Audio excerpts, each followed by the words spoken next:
Jemaat Maha Tuhan, bersoraklah bagi Tuhan. Dialah gunung batu kekuatan abadi. Dia selalu menguatkan dan memberkati kita dengan firman-Nya. Kini firman akan disampaikan dari Injil Lukas pasal 16 ayat 19 sampai 31. Sebelum itu mari berdoa. Ya Bapa, beritahukanlah kehendak firman-Mu yang akan kami baca renungkan saat ini. Roh Kudus menjamah setiap orang, setiap pribadi yang mengikuti pelayanan firman ini. Roh Kudus, pakai hamba-Mu untuk menyampaikan firman-Mu. Ke dalam kuasa-Mu hamba serahkan. Dalam nama Tuhan Yesus. Haleluya. Amin. Injil Lukas pasal 16 ayat 19 sampai 31 begini dikatakan. Ada seorang kaya yang selalu berpakaian jubah ungu dan kain halus. Dan setiap hari ia bersukaria dalam kemewahan. Dan ada seorang pengemis bernama Lazarus, badannya penuh dengan borok, berbaring dekat pintu rumah orang kaya itu dan ingin menghilangkan laparnya dengan apa yang jatuh dari meja orang kaya itu. Malahan anjing-anjing datang dan menjilat boroknya. Kemudian matilah orang miskin itu, lalu dibawa oleh malaikat-malaikat ke pangkuan Abraham. Orang kaya itu juga mati, lalu dikubur. Dan sementara ia menderita sengsara di alam maut, ia memandang ke atas dan dari jauh dilihatnya Abraham dan Lazarus duduk di pangkuannya. Lalu ia berseru katanya, "Bapa Abraham, kasihanilah aku, suruhlah Lazarus supaya ia mencelupkan ujung jarinya ke dalam air dan menyejukkan lidahku. Sebab aku sangat kesakitan dalam nyala api ini." Tetapi Abraham berkata, "Anak, ingatlah bahwa engkau telah menerima segala yang baik sewaktu hidupmu, sedangkan Lazarus segala yang buruk. Sekarang ia mendapat hiburan dan engkau sangat menderita. Selain daripada itu, di antara kami dan engkau terbentang jurang yang tak terseberangi, supaya mereka yang mau pergi dari sini kepadamu ataupun mereka yang mau datang dari situ kepada kami tidak dapat menyeberang." Kata orang itu, "Kalau demikian, aku minta kepadamu Bapa, supaya engkau menyuruh dia ke rumah ayahku, sebab masih ada 5 orang saudaraku, supaya ia memperingati mereka dengan sungguh-sungguh, agar mereka jangan masuk kelak ke dalam tempat penderitaan ini." Tetapi kata Abraham, "Ada pada mereka kesaksian Musa dan para nabi, baiklah mereka mendengarkan kesaksian itu." Sebab jawab orang itu, "Tidak, Bapa Abraham, tetapi jika ada seorang yang datang dari antara orang mati kepada mereka, mereka akan bertobat." Kata Abraham kepadanya, "Jika mereka tidak mendengarkan kesaksian Musa dan para nabi, mereka tidak juga akan mau diyakinkan, sekalipun oleh seorang yang bangkit dari antara orang mati." Demikian firman Tuhan. Jemaat Maha Tuhan, Injil Lukas pasal 16 ayat 19 sampai 31 memberitakan tentang orang kaya dan Lazarus. Kedua orang ini adalah orang Yahudi. Untuk Lazarus terlihat dari namanya. Lazarus berasal dari kata Ibrani El-Asar yang berarti Allah telah menolong. Untuk orang kaya terlihat dari sebutannya kepada Abraham dengan sebutan Bapa, ayat 24, 27, dan 30. Dan Abraham menyebut dengan sebutan anak, ayat 25. Sebutan Bapa dan anak menunjukkan bahwa ada hubungan yang sangat dekat, menunjuk ada ikatan keluarga. Dengan demikian, orang kaya ini adalah keturunan Abraham. Orang kaya yang tidak disebutkan namanya, ia selalu berpakaian jubah ungu dan kain halus, ayat 19. Jubah ungu adalah pakaian yang sangat mahal, sebab hanya dipakai oleh raja atau kaum bangsawan. Begitu juga dengan kain halus. sejenis bahan sutra yang harganya mahal. Setiap hari orang kaya ini bersukaria, berpesta porah, bersenang-senang, berbahagia dalam kemewahannya, tanpa peduli dan tidak mau menolong orang lain yang ada di dekatnya, yang ada di sekitarnya, yang berada di tengah kekurangan dan kemiskinan. Padahal ia punya kesempatan untuk menolong dan membantu orang lain yang berkekurangan, tetapi ia tidak melakukan. Inilah kesalahan dan dosa yang dilakukan, sebab firman Tuhan katakan, jadi jika seorang tahu bagaimana ia harus berbuat baik, tetapi ia tidak melakukannya, ia berdosa. Yakobus 4 ayat 17. Lazarus, seorang miskin pengemis, ayat 20. Artinya, ia sama sekali tidak punya apa-apa untuk mendapatkan sesuatu hanya dengan jalan mengemis. Ditambah lagi ia menderita sakit, tubuhnya penuh borok. Borok dalam bahasa Yunani helko, penyakit bisul yang hampir memenuhi seluruh badan. Anjing-anjing datang dan menjilat boroknya. Ini gambaran sungguh Lazarus tidak dapat berbuat apa-apa, tidak berdaya, dan untuk menyambung hidupnya ia berbaring dekat pintu orang kaya. Untuk menghilangkan lapar, ia mengharapkan apa yang jatuh dari meja orang kaya itu. Ayat 21. Pada zaman itu, pada orang kaya Yahudi, kalau makan di meja makan, tidak menggunakan pisau, garpu, atau serbet. Makanan dimakan dengan tangan. Dan dalam setiap rumah orang kaya, tangan dibersihkan dengan mengusapkannya pada potongan roti. Lalu roti itu dibuang. Roti yang dibuang itulah yang ditunggu dan dipungut lalu dimakan oleh Lazarus. Ini gambaran betapa Lazarus sangat rendah, sangat hina, dan sangat menderita. Kemudian kedua orang ini sama-sama mati dan dikuburkan. Ayat 22a dan 23a. Semua orang pasti akan mati, miskin atau kaya, tua atau muda, sakit atau sehat. Seperti difirmankan, manusia ditetapkan untuk mati hanya satu kali saja, dan sesudah itu dihakimi. Ibrani 9 ayat 27. Menjadi pertanyaan adalah, ketika kita manusia mati, di manakah kita ditempatkan? Di sorga atau neraka?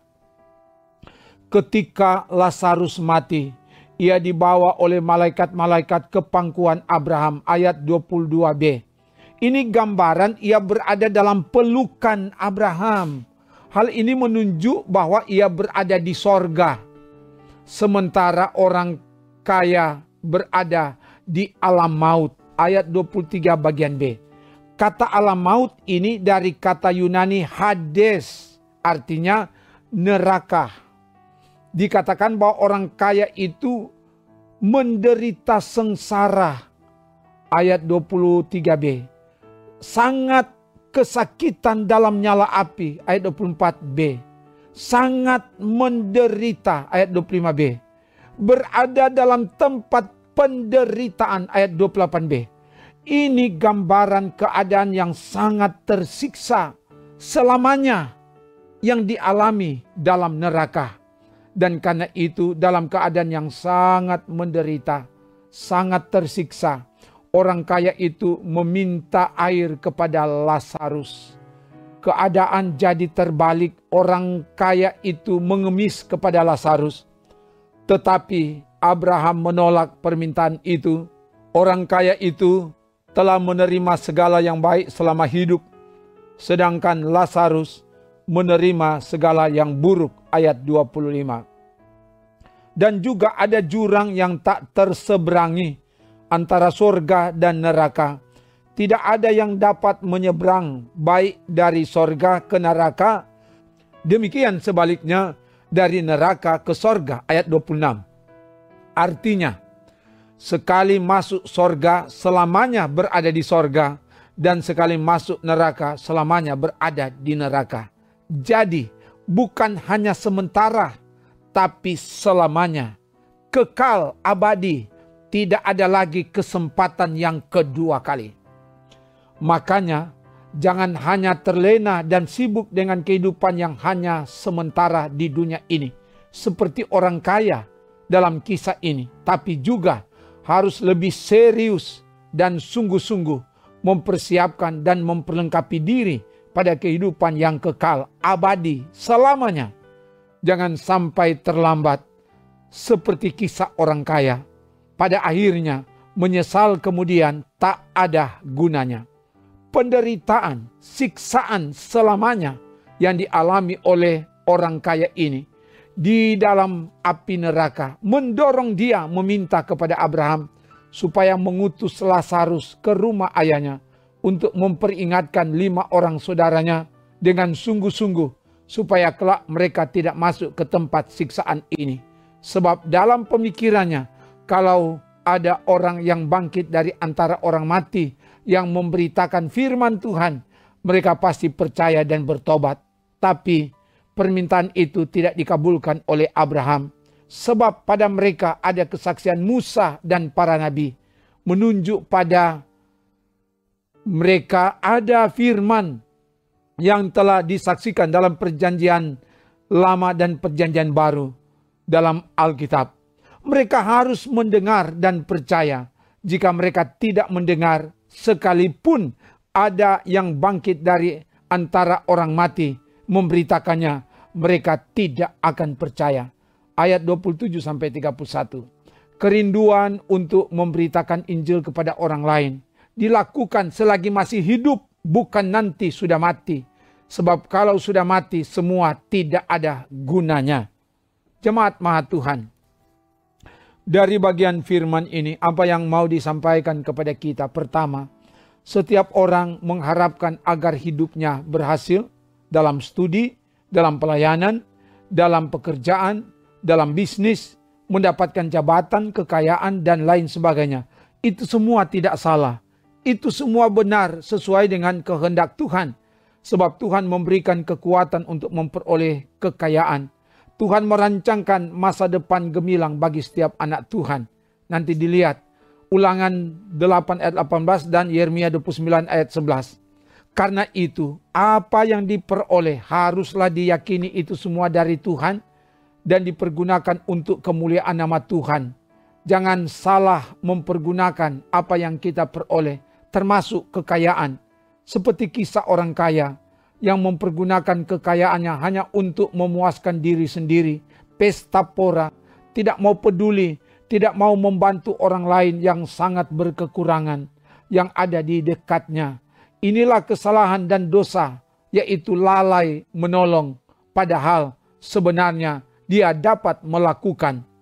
Jika kamu tahu bagaimana harus berbuat baik, tapi tidak melakukan, kamu berdosa. Kata Yesus, segala sesuatu yang tidak kamu lakukan kepada orang yang paling hina ini, kamu tidak melakukan untuk aku. Matius 25 ayat 45. Bagi orang percaya kepada Yesus Kristus, iman harus dibuktikan dalam tindakan. Lalai untuk melakukan yang baik mendatangkan hukuman. Seperti dikatakan dalam Yeremia 48 ayat 10a. Terkutuklah orang yang melaksanakan pekerjaan Tuhan dengan lalai. Karena itu, ketika kita diberkati dengan apa saja, jangan lalai, tapi pergunakanlah itu untuk menolong, membantu, berdiakonia kepada orang lain. Saat hidup, berdiakonialah. Itulah tema yang diangkat dari khotbah ini. Dan hendaklah dimulai dari yang dekat, yang ada di sekitar kita, yang sangat membutuhkan. Kedua, setiap orang akan mati, siapapun dia, tua atau muda, sehat atau sakit, kaya atau miskin. Setelah mati, hanya ada dua tempat, sorga atau neraka, bahagia atau menderita. Tempat ini adalah permanen, abadi, kekal selamanya. Bukan hanya sementara, artinya Kalau kita berada di sorga selamanya. Kalau di neraka selamanya. Karena itu, pastikan setelah mati kita berada di mana? Sorga atau neraka. Untuk berada di sorga, nama kita harus tercatat dalam kitab kehidupan. Sebab firman katakan dalam Wahyu pasal 20 ayat 15. Dan setiap orang yang tidak ditemukan namanya tertulis di dalam kitab kehidupan itu, ia dilemparkan di dalam lautan api itu.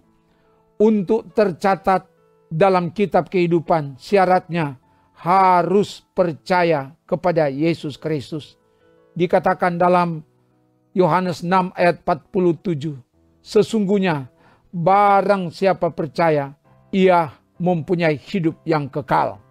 Jadi ini syarat kita mesti sungguh-sungguh percaya ke Tuhan. Sebab barang siapa percaya, so pasti. Sebab kata sesungguhnya artinya so pasti, bukan mudah-mudahan, bukan moga-moga.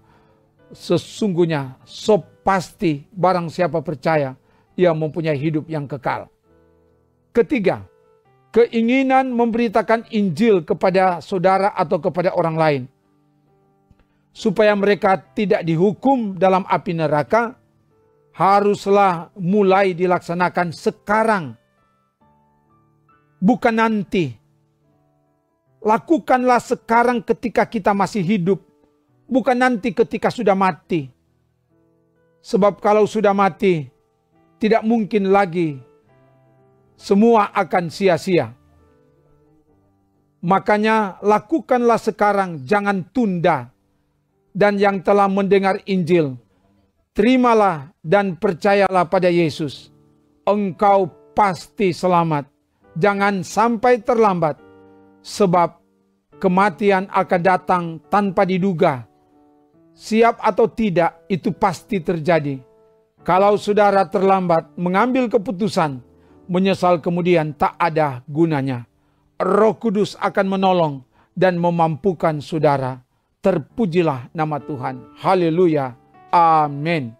Mari berdoa. Terima kasih Bapa. Roh Kuduslah yang telah menolong hamba menyampaikan firman ini. Dan karena itu, biar kebenaran firman ini memperlengkapi kami semua. Dan kami melakukan firman ini di hidup ini. Semua yang mengikuti dimanapun berada, diberkatilah oleh Tuhan. Tuhan jamah kami, supaya kami bertumbuh dari dan di dalam tuntunan kuasa Tuhan. Kami menjadi umat Tuhan yang sungguh-sungguh percaya kepadamu. Dan wujud percaya kami menyatakan itu dalam tindakan nyata. Kami hidup dalam kebenaran, keadilan. Dan kami saling peduli, membantu, menolong saudara-saudara kami yang berkekurangan. Terpuji namamu Bapa, dalam nama Tuhan Yesus. Haleluya. Amin. Demikian pelayanan firman dan doa. Tuhan Allah mengasihi, menyertai, menolong, memberkati dan menyelamatkan saudara kini dan seterusnya. Amin. Trims.